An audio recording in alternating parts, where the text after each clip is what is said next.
waxaa khudbadiisii labaad ee inta deganaansho la-aantu ka jirto dalka Iiraan shalay jeediyey hogaamiyaha sare ee waddankaas Ayatollah Ali Khamenei. khudbadiisa oo markan guud ahaanteed ku saabsanayd madaxweynaha Mareykanka Donald Trump iyo Israa'iil oo ku eedeeyay inay kharajiyeen kumanaan Iiraaniyiin maalmihii dhawaa ee waddanka qalalaasuhu ka socdeen.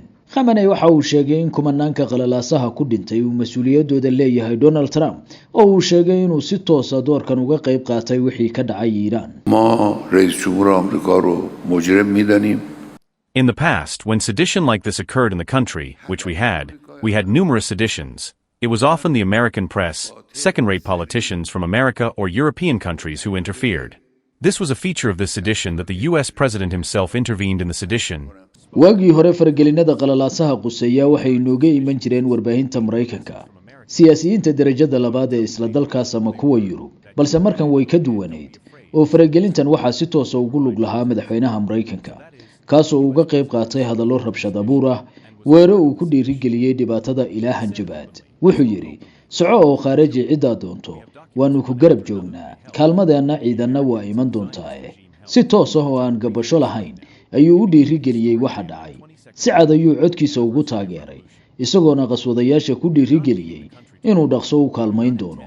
dalkeena dagaal kuma hogaaminayno, balse haddana ma cafin doono ciqaabta dembiilayaasha gudaha iyo kuwa dibaddaba. taas waa inaanu ku wajahnaa sida ugu saxan. waxaana ku ducaysanaynaa inay Iiraan ka adkaato kuwa faragelinta inagu haya. The nature of this sedition was American. It was clear that the Americans planned and acted. This isn't about the current president of the United States either. It's about the person who is the president now. It's about American policy. Khamenei waxa uu khudbadiisa ku sheegay in doonista Trump ee burburka Iiraan yahay mid ku salaysan siyaasadda Mareykanka ee ka dhanka ah Jamhuuriyadda Islaamiga. wuxuu tilmaamay inaan Mareykanku sideedaba aqbali karin jiritaanka dawlad leh tiro dadeeda, xaddiga dhuleed, kheyraadka, koritaanka saynis iyo tiknoolajiyadeed iyo muhiimadda juqraafiyadeed ee Iiraan. hadafka Mareykankuna uu weligiisba yahay inay Iiraan liqaan ama dejiyaan sida uu hadalka u dhigay.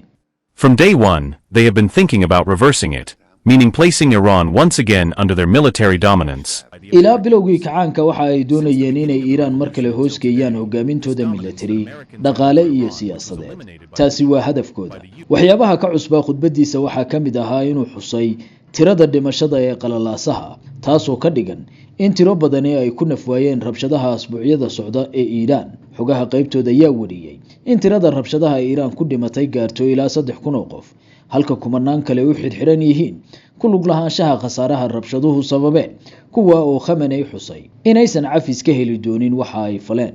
dowladda Iiraan waxa ay ku celcelisay in khasaaraha nafeed iyo tanhantiyeed ee ay sababeen dibadbaxayaashu ay sabab u ahaayeen dad ay argagixiso ugu yeereen oo la hubeeyey, la maalgeliyey, sidoo kalena loo carbiyey fulinta wixii dalka ka dhacay. ugu dambeyn, Jamhuuriyadda Islaamiga ah ee Iiraan waxay u muuqataa inay xakameynayso xasilooni darrada dalkaas haraysay asbuucyadii dhawaa, halka docda kale ay jiraan warar xusaya in Mareykanka iyo jaalashiisu isu diyaarinayaan duulaan aan goortiisa dhab loo ogeyn oo ka dhan ah Iiraan.